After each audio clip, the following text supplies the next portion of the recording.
Assalamualaikum warahmatullahi wabarakatuh.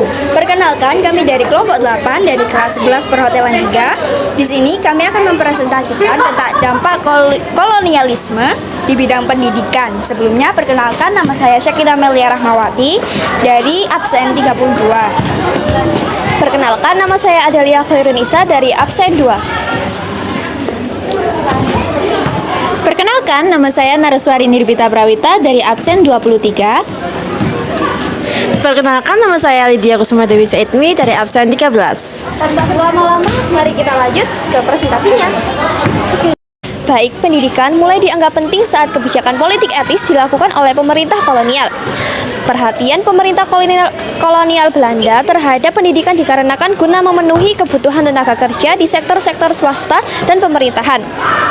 Sekolah-sekolah yang didirikan pemerintahan menganut sistem pendidikan barat dan hanya bisa dimasuki oleh kalangan bangsawan saja.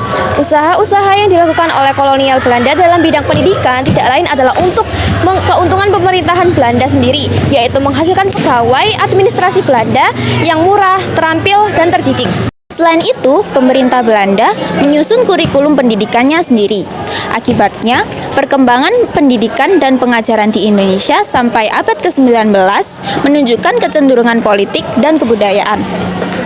Tidak semua masyarakat mendapatkan pendidikan. Hanya masyarakat yang mempunyai jabatan yang dapat merasakan pendidikan, seperti keturunan raja, keturunan bangsawan, pengusaha kaya, dan yang lainnya.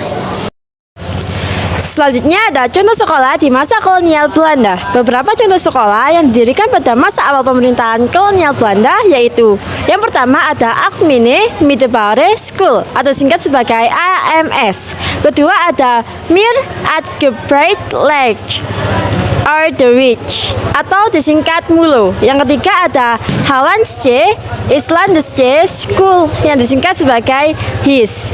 Yang keempat ada Sekolah Ongko Loro. Yang kelima ada Sekolah Ongko Siji.